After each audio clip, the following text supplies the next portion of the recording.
June 5, 2021, nang tumungo sa Dubai ang tubong Lagawi Ipugao na si KJ Natuplag upang sagupain ang undefeated prospect ng Afghanistan na si Hasibullah Ahmadi para sa isang 8-round featherweight bout. Ngunit sa kasamaang palad mga brad, ay bigo po ang Cordilleran fighter na makuha ang panalo sa kalabang undefeated. Natalo po ito via decision. At ang matindi pa dyan mga brad, bukod sa pagkatalo sa laban, ay nagkaroon pa ito ng problema sa kanyang pag-uwi sa ating bansa. Ito po ay matapos maglabas ng utos ang Pilipinas na wala munang papapasukin ng manggagaling sa ibang bansa. At kasama nga po dito ang Dubai dahil sa kasagsagan noon ng Corn Beef 19 pandemic.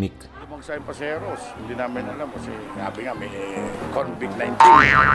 Kaya naman nanatili muna doon ang kampo ng Pinoy. Pero sa isang banda mga brad, kahit papaano ay napaganda din naman ang pagkaka-stranded nila doon. Sapagkat 2 buwan lamang ang nakalipas, bagamat kagagaling lang sa isang pagkatalo ng Dubai-based Filipino boxer, ay maswerte nga pong nabigyan muli ito ng isa pang laban. At dito nga mga brad, ay naitapat naman siya sa isang veteranong Colombian boxer na si Argel Berrio para sa isang 8-round schedule featherweight match. Dito nga po sa labang ito, bagamat heavy underdog dahil sa lawak ng experience ng kalaban, ay hindi sinayang ng Cordilleran boxer ang isa pang pagkakataon na ipinagkaloob sa kanya. Sa ikatlong round unang bumagsak si Berrio nang sumapul ang isang solidong right uppercut sa baba nito.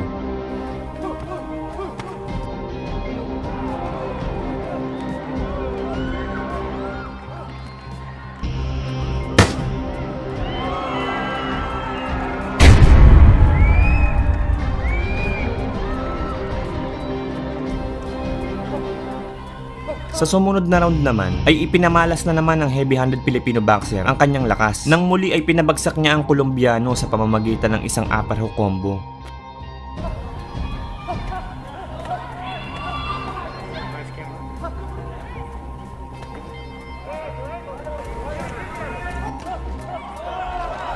Hindi man sinsulido noong unang bagsak, pero basta na ng third man in the ring, naalanganin na ang tiga-Colombia na magpatuloy. Kaya siya na mismo ang umawat upang ibigay ang panalo sa ating kababayan. Bali ito na nga po ang ika-8 knockout sa siyam na panalo ni KJ, habang si Berrio naman ay bumagsak sa 18-9. Dahil sa impresibong panalong ito ng ating kababayan, ay naging tuloy ito upang mabigyan siya ng pagkakataon upang mapalaban para sa isang kampyonato. At dito nga mga brad, ay nakasagupan niya ang tigasing Thai boxer na si Atanon Kunlawong para paglabanan ng Asian Boxing Council featherweight title. Pero bago tayo magpatuloy, ang bidyong ito ay hatid sa inyo ng sikat na online betting site ngayon na 1xBet. Matindi to mga brad, sapagkat sa unang deposit mo ay may bonus ka na agad na up to 7,000 pesos. Sa mga gusto pong mag-register, napakasimple lang. I-click mo lang yung link na nakapin po sa comment section. Pag nag-open na, pindutin mo lang yung registration. Tapos i-click mo yung buy phone. Then ilagay mo yung cellphone number mo. At may marireceive kang text na confirmation code. At ilagay mo dito. At syempre, huwag mong kakalimutang ilagay ang promo code na 1xBet lahat para may bonus ka. Paalala lang po mga brad, ang 1xBet ay para lang po sa 18 years old pataas. Please gamble responsibly. So ano pang hinihintay mo? Register na. Bago ang laban ay may kartada ang Thai fighter na 17 wins, 6 losses at 1 draw. Samantalang ang Pinoy naman ay may 9 na panalo, 3 talo at 2 tabla. Mas malaki ang kalaban pero nakaya siyang pabagsakin ng ating pambato. Sa first round ay nagkabigayan na agad ng malalakas na patama ang dalawang fighter.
Sa second round, unang bumagsak ang Thai fighter matapos itong tamaan ng isang body shot.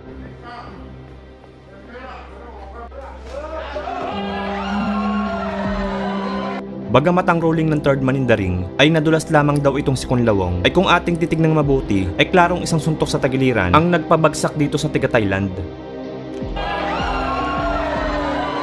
Kung sa unang knockdown ay nakaligtas pa ang Thailander, dito sa sumunod ay sinigurado na ng Pinoy Ifugo fighter ang atake. Sa pagkonekta nga ng left hook ni KJ sa mukha ng kalaban ay parang hinampas ng maso si Kunlawong.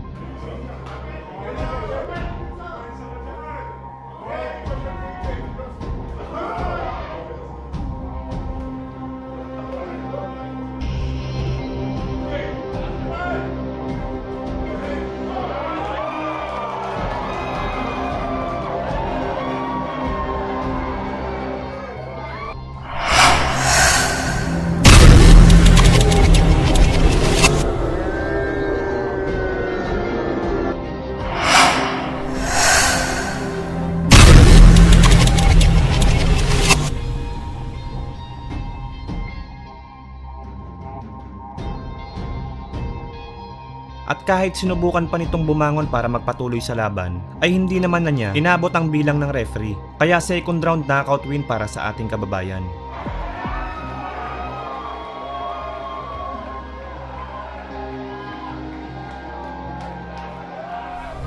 At dahil nakaabot ka sa dulo ng bidyong ito, bibigyan kita ng isang malupit na trivia. Alam nyo ba mga brad, na ang Southpaw Cuban amateur fighter na si Yosbani Beitia ay 2 beses lang naman tinalo ang world best number 1 pound for pound king na si Naoya Damancer Inoue sa amateur? Yes, tama ka sa narinig mo Brad.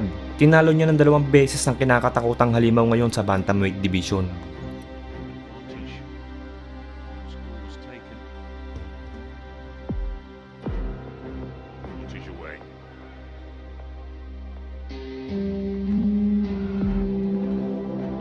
Coaches will be delighted with the feat of a year ago. Clearly out of his mind behind him.